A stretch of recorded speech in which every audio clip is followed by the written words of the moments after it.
All right, well, we can go ahead and get started. Welcome to another edition of our Outspoken by Speak webinar series.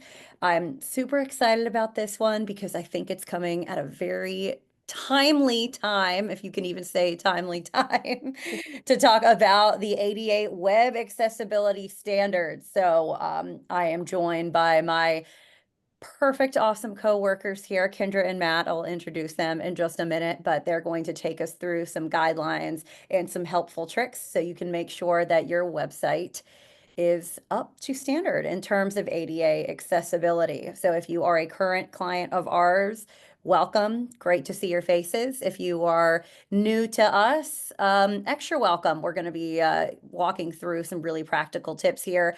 Oh, yep, I was just gonna just gonna say, so Colleen and Matt, you beat me to it. We are recording, of course. I will get the recording live and up on our website under our resources section tomorrow. And everybody who registered for the webinar here, you'll get an email from me tomorrow or Friday with the recording. So we'll make sure everybody has it. And we have some resources based on this subject as well that I'll make sure get out in the email that I send. All right, before we get started, if this is your first time using a Zoom webinar, just know that the audio through is your computer, so just make sure that you adjust it there. If your screen freezes, you can just refresh and shut anything down, come back up. As always, we love questions and comments, so use that chat it up. There's also a separate Q&A widget, so feel free to use that to ask questions. My only ask is when you do put in questions, try to be as specific as possible because we're going to be answering all of our questions at the very end of the webinar. So just be super specific. So when I go back and find your question and pose it to Kendra or Matt, we know exactly what you're asking. All right, so without further ado, I am going to introduce our two amazing panelists here. So first we have Kendra Svensson, our VP of Client Partnerships here at Speak Creative. She has built her career on the art of storytelling and a deep understanding of what defines a brand beyond visuals. So with roots in retail, corporate marketing, and advertising, Kendra's extensive experience spans digital and traditional marketing, from SEO-driven strategies to multi-channel campaigns. Now, at Speak, she collaborates with mission-driven organizations nationwide, helping them bring impactful digital tools like websites and ad campaigns to life for emerging and results-driven growth. And we love Kendra. And next we have Matt, our pretty much can do literally anything you ask him to, VP of Creative Services. He actually is, besides our founder, I think holds the record for longest Speak employee. He started in 2002, which is crazy. He leads our design, development, project, and product teams and helps Speak's efforts continually increase the quality of services that we offer. He manages planning and execution for our projects, and he handles everything from enterprise level multi-year engagements to quick turn, small scope projects. If you dream it, Matt Irvin can make it happen. I know you're laughing, but you shouldn't be. It's all true. Thank you. All right. And yes, just another call out. We love Q&A and use up that chat. We can chat throughout the whole thing as well. And just a brief intro to Speak. If you are new to us, we are a full service agency partner. And we don't use that term partner lightly. We really like to think of ourselves as an extension of your internal marketing team. So we offer everything you can imagine in terms of marketing, digital PPC campaigns, SEO. We do full branding and print media as well. We've just been working on billboards for a brand new attraction in Tennessee, which is exciting. We'll run your social media accounts. We have several different clients that you even see on this call who we do that for. So we are end-to-end full service in marketing. And like I said, we really view ourselves as more than just a local to Tennessee agency. We do have offices in Memphis and Nashville, but we have remote workers all over. Just for example, I am in Charleston, South Carolina, and I realize I didn't introduce myself, but I'm just the host today. So, my super brief background is I have been the director of agency marketing at Speak for 2.5 years. Before that, I worked for a CRM company that a lot of our arts and cultural clients have for 4 years in marketing. Before that, I worked in museums for 8 years. So that's actually my background. I have degrees in museum studies and history from Clemson, the Citadel, and College of Charleston. And I'm very happy to be here and hosting this lovely panel. Um, but we have clients all over the country. Here are just a few of them. And like I've said now twice, these are our partners, and we love partnering with awesome organizations and taking their marketing efforts to the next level. All right. And with that, I think we're ready to dive into our content. Yeah, And no, you're not seeing something incorrect on your screen right now. You don't need to wipe it. And with that, I'm going to hand it over to Kendra. thanks, Lee. Spoiler alert. So we are going to be talking about ADA compliance and updates for where websites stand today. We have been doing lots of internal trainings. There's some government mandates coming down the pipeline. So it is at the forefront of all of our conversations right now. So as we talk about accessibility, the important part, Matt, I think I got some feedback. Can you mute really quick? Thank you. We want to talk about WCAG. Now, what you're seeing on my screen isn't your screen, like Lee said. This is actually how someone with macular degeneration potentially browses your website. You can see that there's even on black and white, very contrast heavy content here.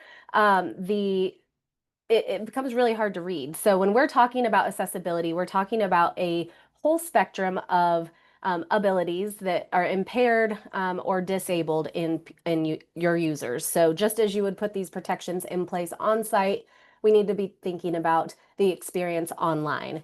Macular degeneration looks like this, but there's other all sorts of other symptoms that could cause, when motion happens, when light is different, contrast is off. These can all contribute to a poor experience online. So let's get rid of this. Let's go back to where we were. But let's talk about why does a website need to be ADA compliant? Simply put, it's because it's the right thing to do. It's the right experience to be able to offer your guests a full experience both on site and online. We do need to make sure that we are in compliance with WCAG, that's Web Content Accessibility Guidelines. There are some standards here, and we are getting into some legal ramifications now with those standards we'll talk about, but we want to mitigate those risks, certainly, and prevent some costly lawsuits. We also want to just be inclusive with our design best practices. Again, just as we would put ramps in our facilities, we need to make sure that we are putting those measures in place on our site. And it helps with brand image just to be inclusive and welcoming. So let's get into it. If you are not familiar with WCAG, they are a set of standards that has been around for quite some time. We are currently at version 2.2. That was published a couple years ago. There is a version 3 that is supposed to come out this fall. They said that they would announce the timeline in September of when it will come out. So we have that to look forward to. We'll have a couple new distinctions to add and a couple more things to consider as far as accessibility goes.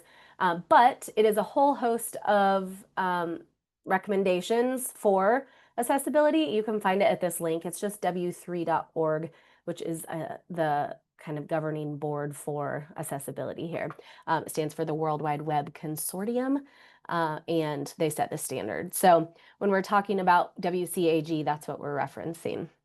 Now, there are 3 levels of compliance for WCAG standards. If you're not familiar, there's A, AA, and AAA. So AAA is really, really advanced accessibility. It is often for arts and cultural organizations or public-facing businesses pretty impractical to achieve. It amounts to what the slideshow is, black text on a white background. There's not a lot of room for animation or even pictures. It really is plain text on a background. What we strive for is this level AA. Double A is the general standard as we're going along. Most websites in some capacity are level A. That's kind of minimum compliance to be user friendly as well. But that double A standard is what we're looking for. So there is a federal mandate that has come out this year requiring state and local government websites and mobile apps to comply with 2.1 level double A. Now, a couple things here. That means if you're getting funding from a state and local government, you are going to be held liable. You do need to be compliant. You'll notice this is 2.1 level A. Our current version, again, is 2.2, and we're looking towards version 3. So a couple steps back here. That compliance needs to be in place by April 24th of next year for jurisdictions that serve more than 50,000 people. So for cities and towns that are less than 50,000 people, they actually get another year to comply. So we're looking 2 years down the road to comply to 2 versions back. That's the government, am I right? So we're working through a couple different dates there, but yeah, 2.1 double A is the standard. When we go through and do standards, we are looking at 2.2 currently. And like I said, 3 is on the way. It'll be in our sites very soon. So let's talk about how we do ADA best practices. If you have a website with us, this is a little bit of insight into the process your site has gone through. If we're doing ongoing updates for you, this is more of that insight. If we don't do your website, this is what you should expect from an agency. So when we have standards, we build all of our sites from starter files. And they're not templates, they're not anything other than a good set of base code. So we build that code with double A in mind. All of our developers are trained to build that way, and we try to limit the use of accessibility scripts where we can. We'll get into that in a minute. But we do offer ongoing support and optimizations as the website progresses. It is important for us that all of our staff is trained on ADA. I mentioned we just did a training earlier this summer for our entire staff, but certainly our designers and developers, when they're making websites, they are running things through contrast checkers, they are building with all of these accessibility standards in mind. And then our content teams, our SEO folks are always keeping that in mind as well when we're doing content updates and looking at headers and meta descriptions and schema and alternative text, all of that good stuff. Keeping that in mind as you're building the site, that's the best way to have a compliant website. We do use a tool called Pope Tech, which reports to 2.1.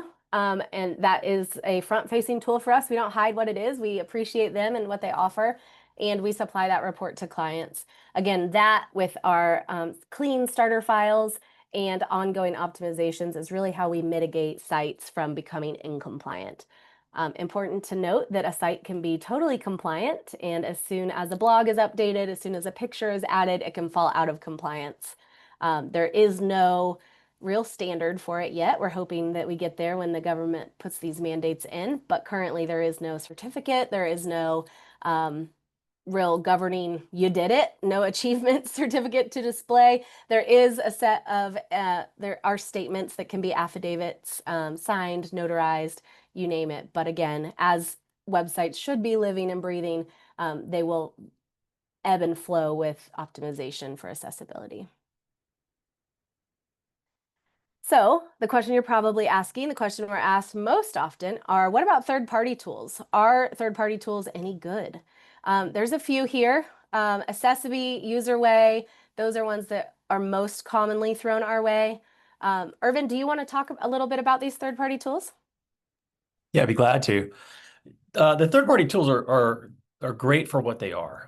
They are a piece of software that sits on top of your website, and then it manipulates the code that's displayed in the browser. And so that's really great for something when you're trying to offer assistance to somebody who needs a little more comfort in what they're doing. So like, if the type needs to be bigger so that it's easier to read or something like that, these tools can do a great job for that. Where they fall short is, well, technical jargon, so sorry about this, but it is JavaScript, which is what's called client-side code. That means the JavaScript runs in the browser and it just manipulates what you see. But it has to actually process what's already been delivered to it by the web server.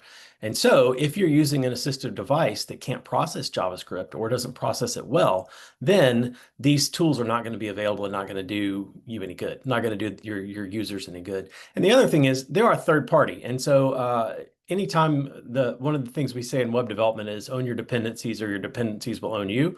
In this case, you would be depending on a third party that if it's not working, then you are all of a sudden out of compliance. So you need to be careful with how you handle that or how you employ these tools. Right here, we've got a couple of screenshots of some of the tools that are pretty common: Accessibility, UserWay, and Wave. They all do a great job at what they do.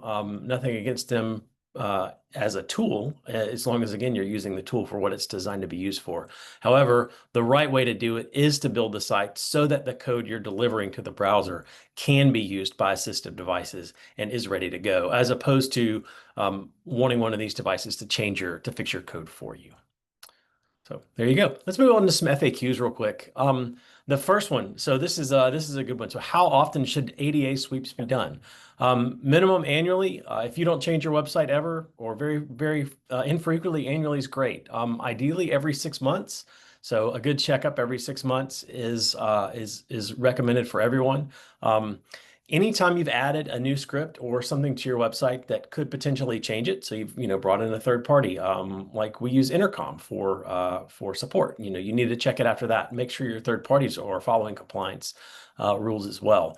And then the big one, after you do a plugin update. So if you use WordPress or similar sites like that, and you go and install a plugin on your website, one of the difficulties with systems that are open source and have a huge community is you have no idea how good of a developer built the code that is running the plugin that you've just installed. And so your site might have been in very strong compliance. You install this new plugin, and then all of a sudden it wasn't built well, and so now your site is out of compliance. So anytime you install a plugin, anytime you update a plugin, which with WordPress is almost every day, anytime you update a plugin, you want to check the site. You want to check it and make sure that it is staying compliant. And you want to find those developers that really care about this, because this is an important thing and that are building that direction. The big things that we usually see that knock you out of compliance the quickest is improper contrast. That's a big deal. It's hard to achieve because the level of contrast for a AA guideline it's pretty stark. Like the contrast has to be pretty significant. Forms are also a big deal, especially if you think about that's the only way that users have to communicate back to you through your website. And so you want people to be able to communicate back to you. So you need the right metadata about those forms, the right attributes applied to them. So labels and instructions and help text and all that needs to be there in the code.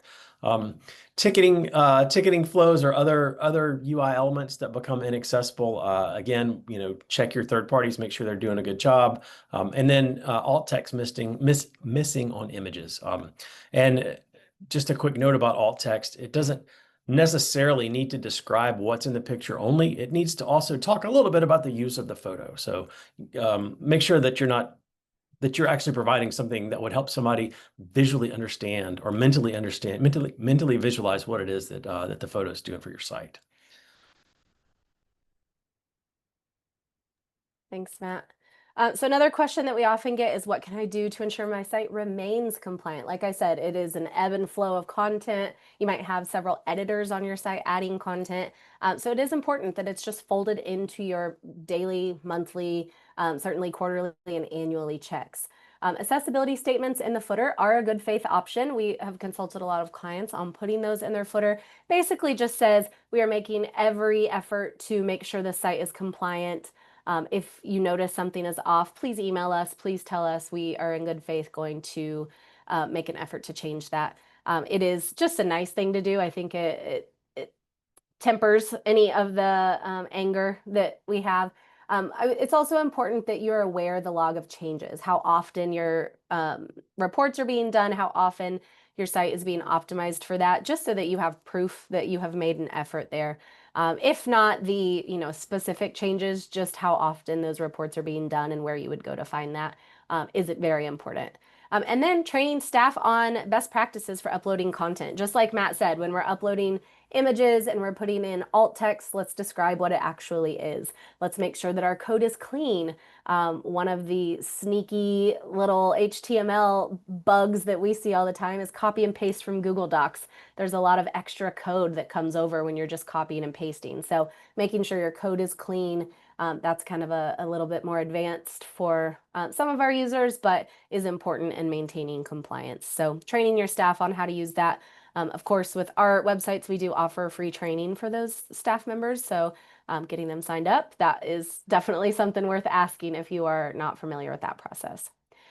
So what happens if my site is not compliant? Well, like I said, there is no governing board currently for compliance, but we have seen several lawsuits come under the ADA Act, Title III. So we are seeing some lawsuits. We've had some clients deal with that where individual users have retained legal counsel to address the issues.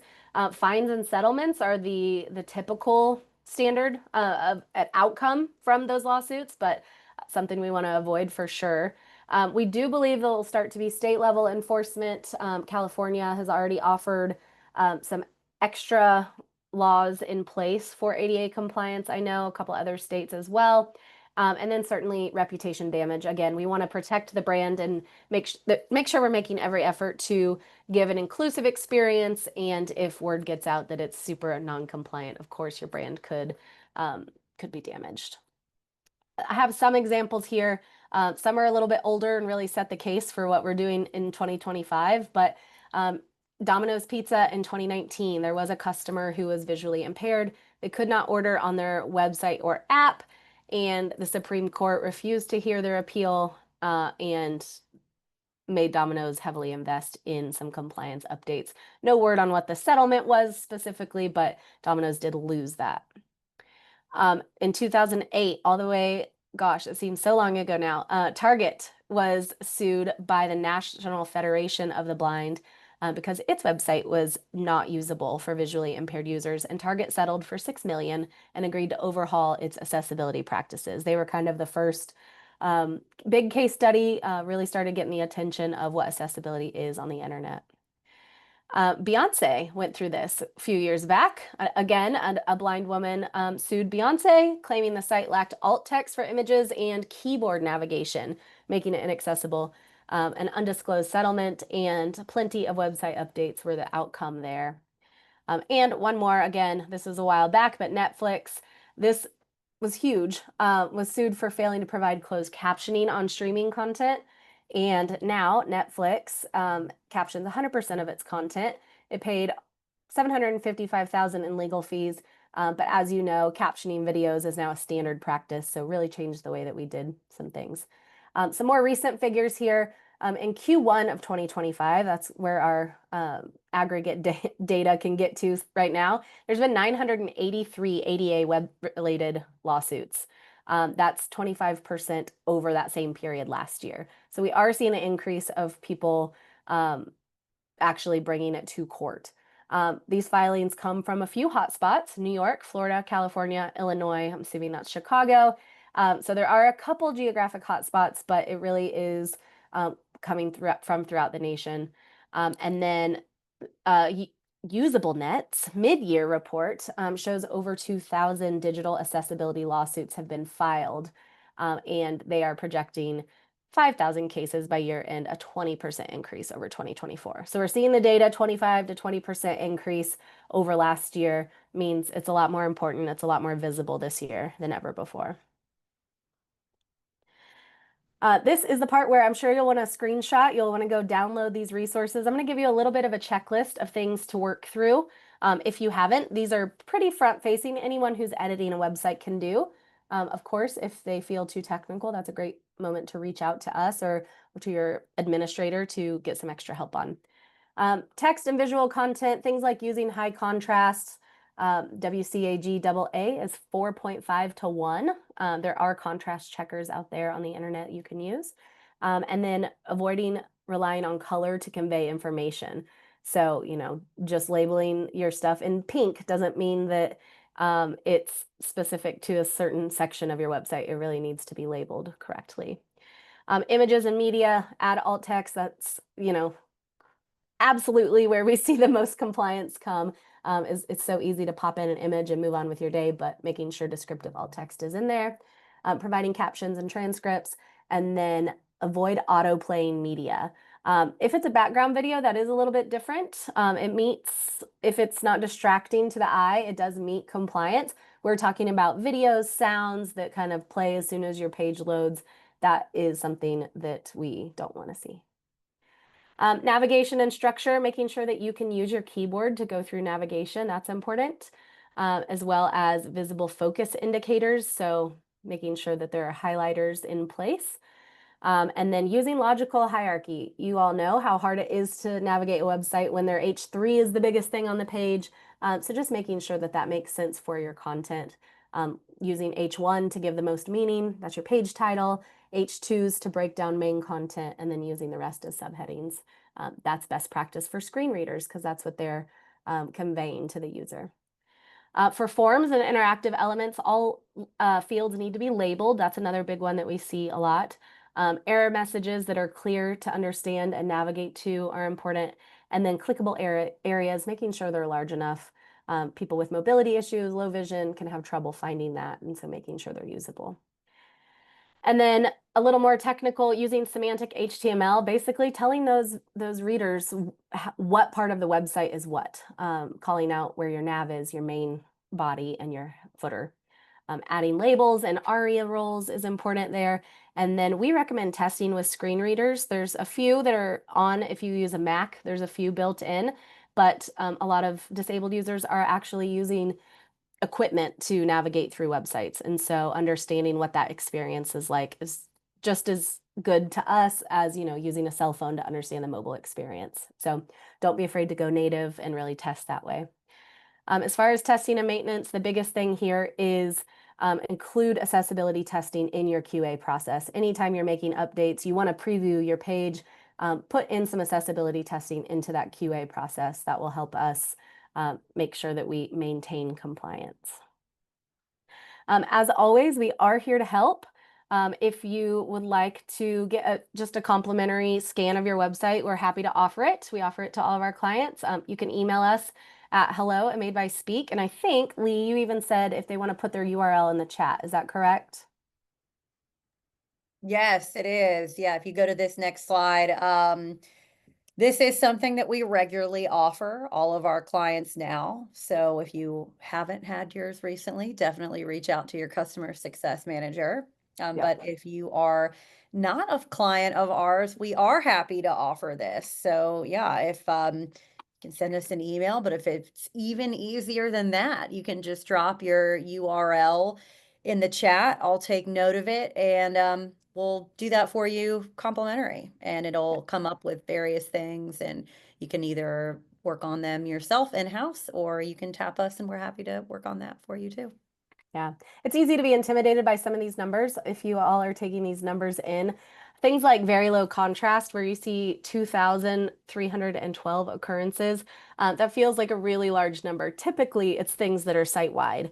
And so once you adjust it once, it will be adjusted for all, and that number is overcomable. So we're used to these numbers. They don't freak us out by any means. This is from a recent scan that we're doing some work on. So this is, what we're used to seeing. Please send us an email and we'll be happy to provide a report just so you can get an idea of where your site lives now.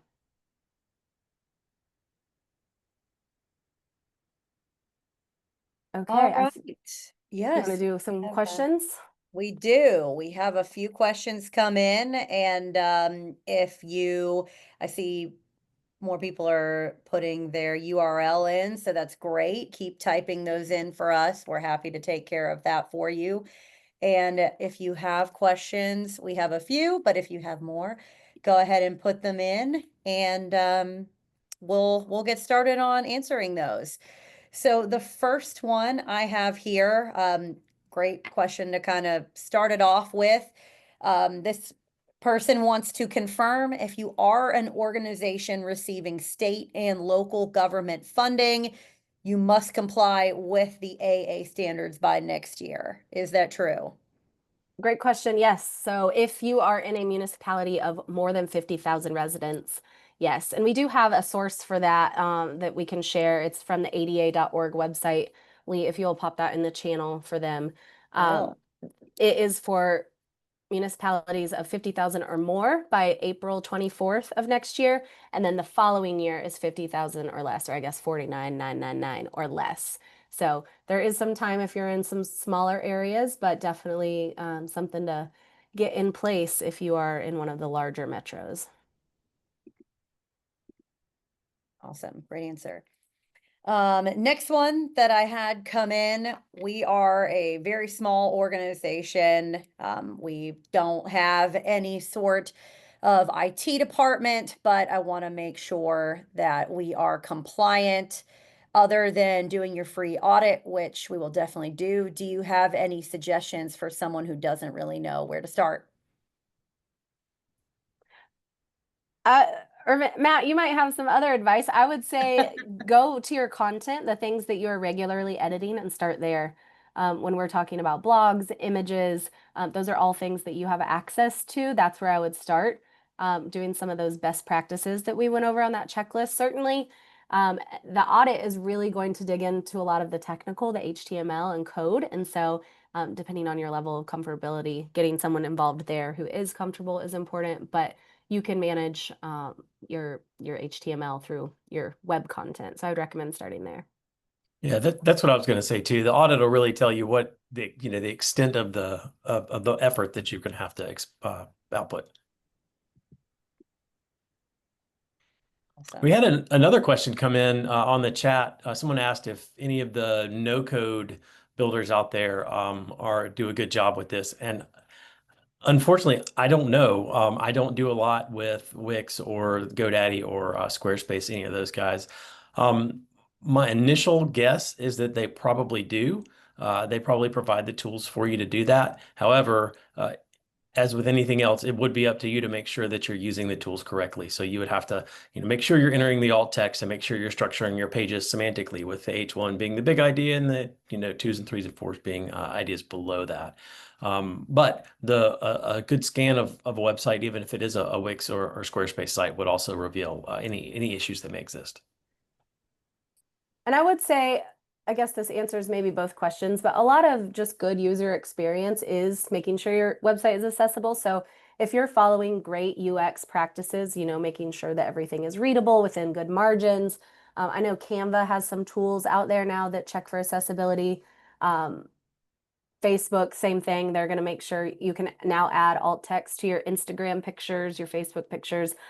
So a lot of those native platforms are building in accessibility tools natively. So if they're not built out of the box, there should be some tools where you can check it out. That's great. And I'll add too that we regularly publish resources around this. So I know we've got a blog that if it didn't post yesterday, it's going to post this week on this topic.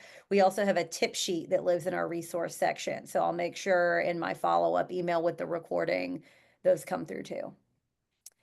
Another question that came through is we are a small museum, pretty new website, don't have much budget for a whole website redesign, but we're interested in having services to make sure that we are accessible.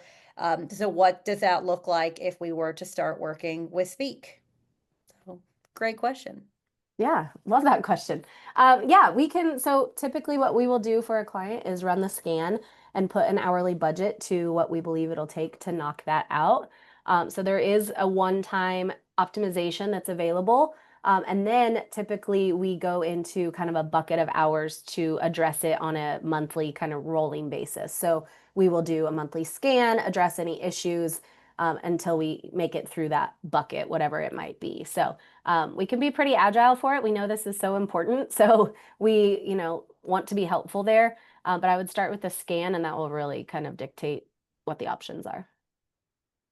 So just to clarify, if we did not build their website and they had somebody else do that, we're still happy to come in and take care of the accessibility with that kind of just bucket of hours to take care of that. Is that right?